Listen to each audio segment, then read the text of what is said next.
Assalamualaikum warahmatullahi wabarakatuh. Perkenalkan, saya Hilmi Salahuddin Nasyor, mahasiswa Prodi Pendidikan Agama Islam, Fakultas Tarbiyah dan Keguruan, UIN Sunan Ampel, Surabaya, semester 2. Di sini, saya akan mereview buku mengenai tasawuf modern yang ditulis oleh Buya Hamka. Sebelumnya, hormat saya kepada dosen pengampu Bapak Dr. Haji Faruk Goviki yang telah memberikan tugas kepada saya.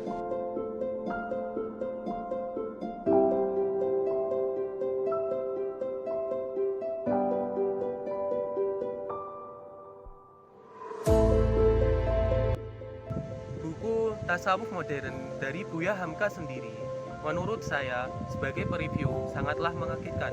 Kenapa demikian?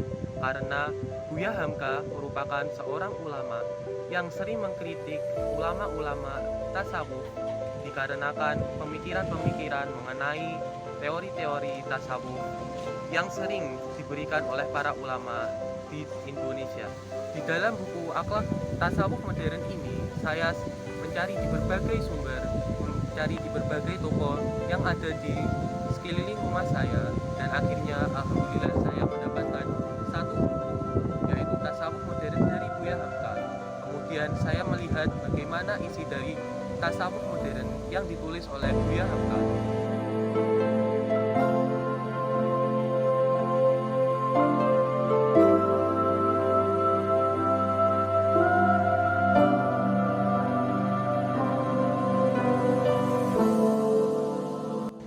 Biografi Buya Hamka. Biografi Buya Hamka. Buya Hamka memiliki nama asli yaitu Haji Abdul Malik Karim Amrullah. Beliau lahir pada tanggal 17 Februari 1908 di Maninjau, Sumatera Barat. Ayahnya bernama Dr. Haji Abdul Malik Amrullah dan ibunya bernama Safiyah. Buya Hamka merupakan seseorang yang tidak memiliki pendidikan formal sejak kecil, tetapi beliau mendapat gelar Prof. Dr.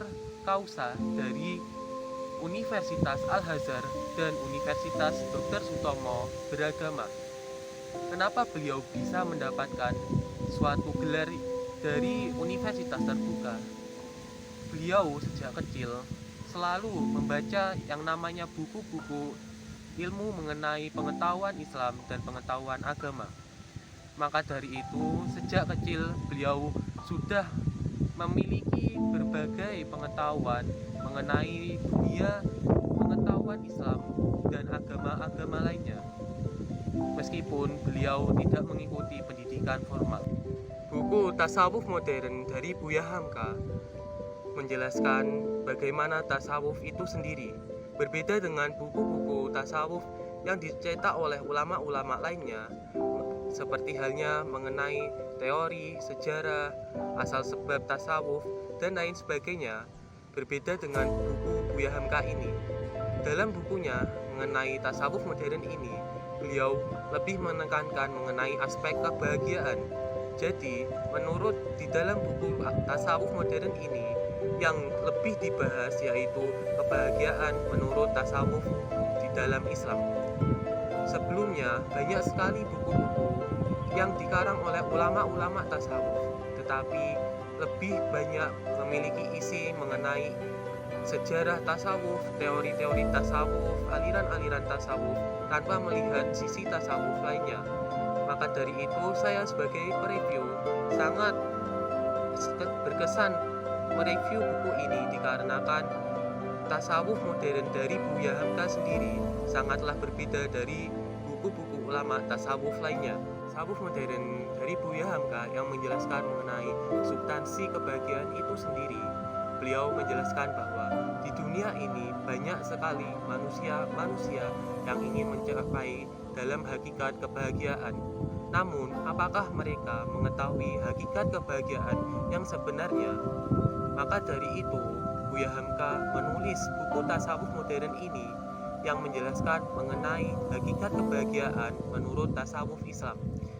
Di dalam hakikatnya, banyak sekali manusia yang memiliki visi untuk mencapai kebahagiaan sehingga dunia ini berakhir. Banyak sekali manusia yang ingin mencapai kebahagiaan dimanapun dan kapanpun. Maka dari itu, Buya Hamka ingin menjelaskan mengenai apa yang dimaksud kebahagiaan dan apa itu kebahagiaan menurut tasawuf Islam. Dalam tasawuf Islam, menurut Buya Hamka, beliau menjelaskan bahwa kebahagiaan sejatinya berasal dari diri sendiri, bukan dari orang lain atau sekitar kita. Kebahagiaan yang dicari oleh manusia sejatinya harus memiliki sesuatu yang dapat membuat mereka bisa merasakan apa itu artinya kebahagiaan. Banyak sekali orang-orang yang mencari kebahagiaan dengan cara-cara yang tidak semestinya dilakukan. Banyak sekali orang-orang yang terkenal yang melakukan suatu politik kejahatan agar mereka mendapatkan kebahagiaan kekuasaan. Banyak juga orang-orang artis terkenal yang memiliki berjuta-juta follower dan pengikut, tetapi ia memberikan suatu hal atau konten yang tidak bermanfaat untuk pengikutnya agar ia mendapatkan kebahagiaan dari banyaknya pengikut tersebut. Banyak juga orang-orang yang ingin menjadi sukses, tetapi ia menghalalkan segala cara seperti halnya menggunakan riba, kemudian bunga, dan lain sebagainya. Lalu bagaimana sebenarnya bahagia yang sebenarnya? Kebahagiaan atau sa'adah dalam bahasa Arabnya mengikatkan saya sebagai mereview buku ini mengenai Imam Ghazali yang berjudul kitabnya yaitu Kimyatus As-Sa'adah, sebuah kitab yang konon membahas mengenai kimia kebahagiaan, bagaimana unsur-unsur dalam tubuh membentuk kebahagiaan, kemudian bagaimana kebahagiaan itu dapat menimbulkan suatu sifat dalam tubuh manusia. Kebahagiaan dan tasawuf merupakan suatu komponen yang sangat berkaitan. Kebahagiaan adalah tujuan setiap manusia, sedangkan tasawuf adalah jalan menuju kebahagiaan tersebut. Sedangkan tasawuf menurut Buya Hamka sendiri, dalam pengantarnya, Buya Hamka menerapkan apa yang dimaksud tasawuf dalam bukunya.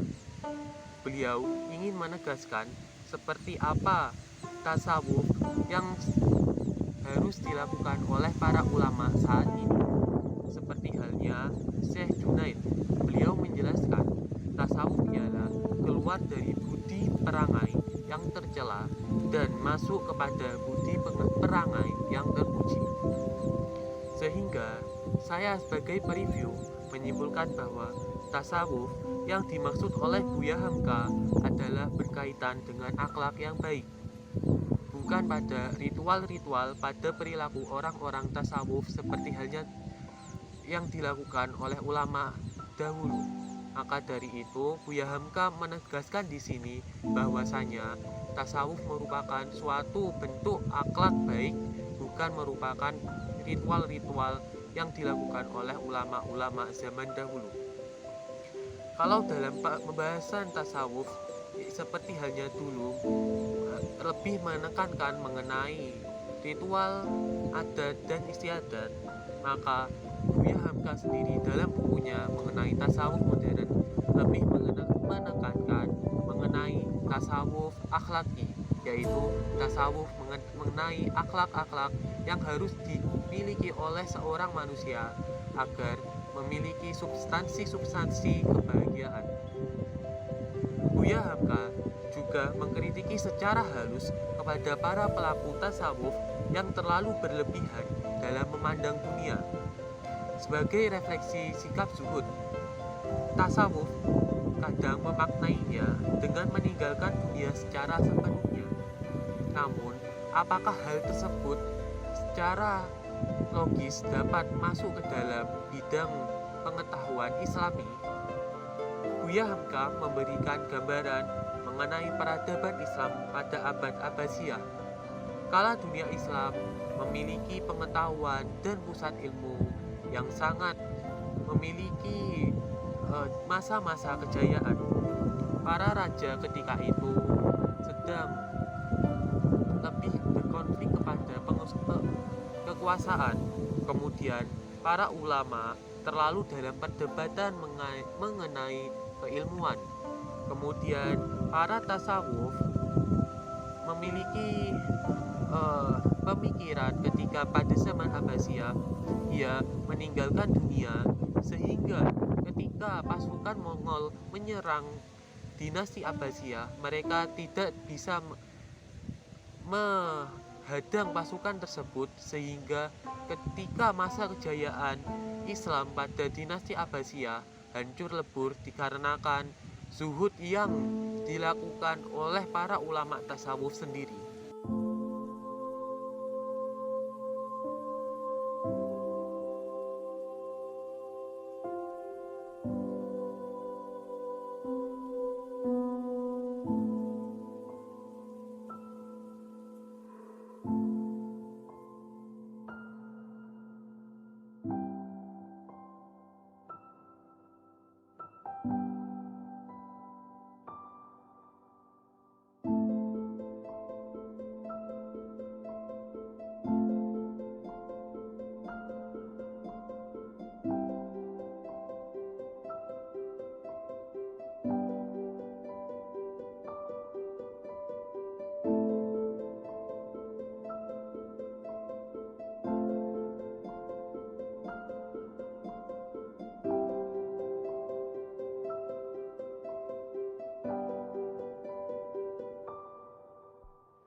Kesimpulan dari buku Tasawuf Modern dari Buya Hamka, yaitu Hamka mencoba mengubah paradigma kita tentang tasawuf.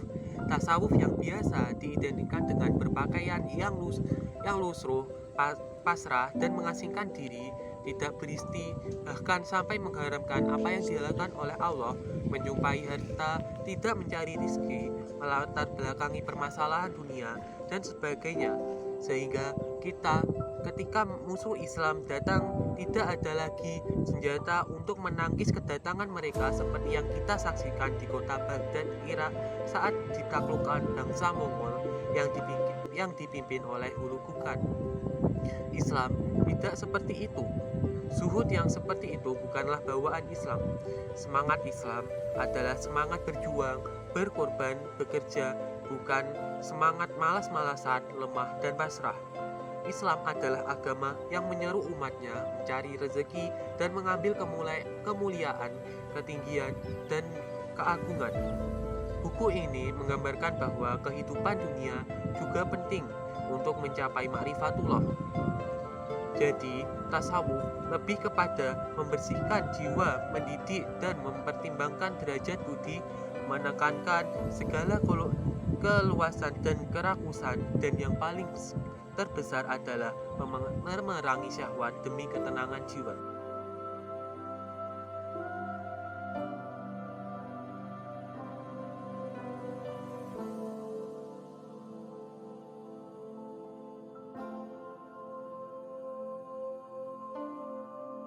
Kelebihan buku Tasawuf Modern dari Buya Hamka. Dalam buku ini, Buya banyak memberi contoh dan hikmah.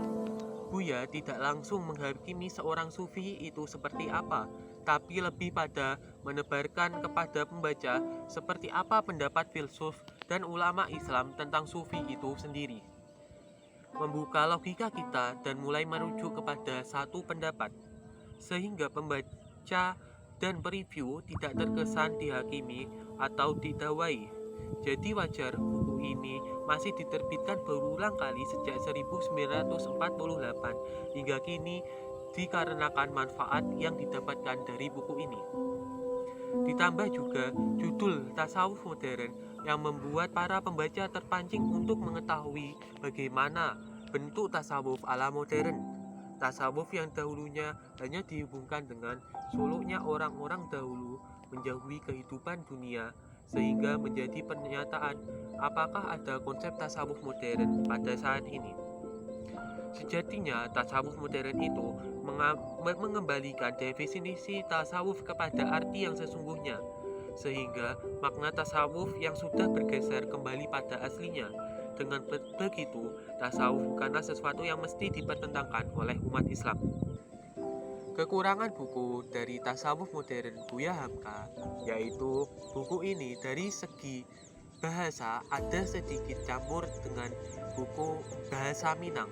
Jadi ketika buku ini diterbitkan, bahasa Indonesia masih belum menuju bahasa Indonesia yang disempurnakan, sehingga masih terdapat campur aduk dengan bahasa Minang dari daerah Buya Hamka sendiri.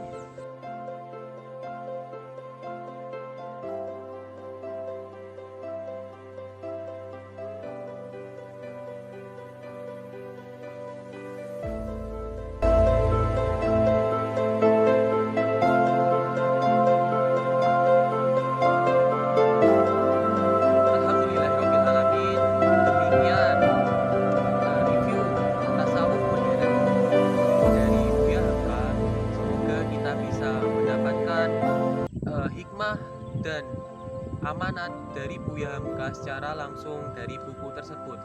Mohon maaf jika ada kesalahan dalam tutur kata, kesalahan dalam isi, dan lain sebagainya, dikarenakan kesempurnaan hanyalah milik Allah Subhanahu wa Ta'ala.